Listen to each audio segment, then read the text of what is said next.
پتا کیا ہے؟ اچھا، جیسے آپ جانتے ہیں کہ یہ جو ہے چھوٹا قبرستان ہے بلال کالونی میں، سیکٹر 7A ہے ہمارا، اور UC 13 ہے، وارڈ 4 ہے. تو الحمدللہ یہ ہمارے چیئرمین صاحب بھی یہاں موجود ہیں، کھڑے ہوئے ہیں.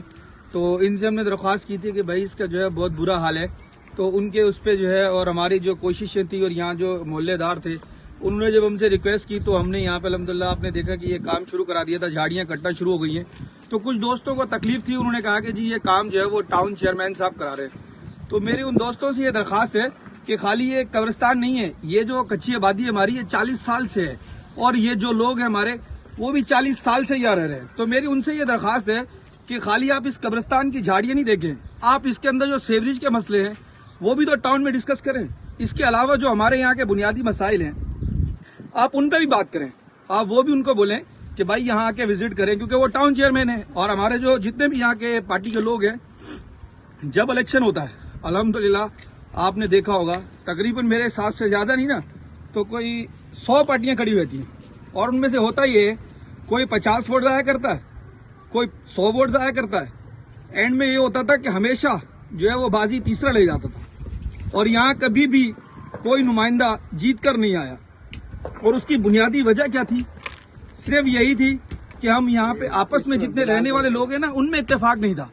آج الحمدللہ جب ہم یہاں سے جیتے ہیں تو ہم انگلیوں پہ گنوا سکتے ہیں کہ ہم نے یہاں پہ کیا کیا کام کیے. پاکستان پیپلز پارٹی نے یہاں پہ روڈ بنا کے دیا، پاکستان پیپلز پارٹی نے یہاں پہ سیوریج کا کام کرایا.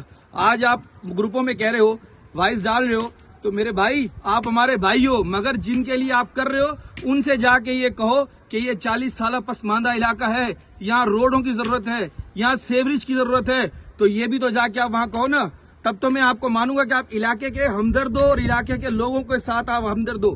علاقے میں صرف یہ چھوٹے قبرستان کی جھاڑیاں نہیں تھیں، اس علاقے کے اندر لوگوں کے گھروں کے سامنے گٹر بہ رہے ہیں. آپ نے کبھی اس کی آواز اٹھائی؟ آپ کبھی وہاں گئے ٹاؤن کے اندر؟ اس سے پہلے بھی جب یہ ٹاؤن ان کے پاس تھا، یہ شہر ان کے پاس تھا، اس وقت بھی آپ انہی کے ساتھ کھڑے تھے. تو کبھی آپ نے اس وقت یہ کام کہا؟ اس وقت یہ کام کبھی کیوں نہیں ہوئے؟ تو میرے بھائی تنقید کرنا آپ کا حق ہے، مگر رائٹ پہ تنقید کرو. یہاں اس علاقے کے بارے میں سوچو، یہاں کے رہنے والوں کے بارے میں سوچو، اپنے بچوں کے مستقبل کے بارے میں سوچو. یہ جو آپ کرتے ہیں ہمیں اس سے کوئی ڈر خوف نہیں ہے، مگر صرف میں آپ کو یہ بتانا چاہتا ہوں مجھے خوشی ہوگی اگر جہاں میں 2 گلیوں پہ کام کرا رہا ہوں وہاں آپ 4 پہ کراؤ، تاکہ مجھے بھی اچھا لگے کہ یار میرا بھائی، میرا دوست جو یہاں رہتا ہے، جو مجھ سے پہلے رہتا ہے، جو یہاں سے 40 سال سے اوپر ہو گئے اس علاقے کو، کبھی کسی نے ایک گٹر کا ڈھکن نہیں دیا ہمیں. اور آج آپ تنقید تو کرتے ہو. آپ نے کبھی یہ بھی کہا کہ یار یہ گلی فلانے نے بنائی ہے؟ پاکستان پیپلز پارٹی نے بنا کے دیے. الحمدللہ یہ روڈ ہمیں پاکستان پیپلز پارٹی نے بنا کے دیا. ایسے 36 گلیاں بنا کے دی. اسی طریقے سے آپ نے دیکھا کہ رشید آباد کے اندر جو ہمارا کام ہوا پاکستان پیپلز پارٹی نے کرا کے دیا. ہمیں کسی سے کوئی گلہ نہیں ہے، مگر یہ چیز غلط ہے. آپ یہاں رہتے ہو، اس علاقے کے لیے سوچو، ہمیں اچھا لگے گا. آپ اس علاقے کے لیے کام کرو، ہمیں اچھا لگے گا. مگر تنقید تب کرو جب آپ خود کچھ کرو. میرے بھائی میں کسی پارٹی کا نام نہیں لینا چاہتا، مگر یہ جتنے بھی منافقین ہیں میں نے یہ بتانا چاہتا ہوں کہ پہلے کچھ کر کے دکھاؤ. یہاں پہ عملی پاجامہ پہناؤ، کسی کو لا کے دکھاؤ، کسی ہاتھ پکڑ کے کہ یہ میری پارٹی نے کام کیا ہے، تب تو میں مانوں گا. ایسے باتیں کرنے سے میں نہیں مانوں گا بھائی. شکریہ.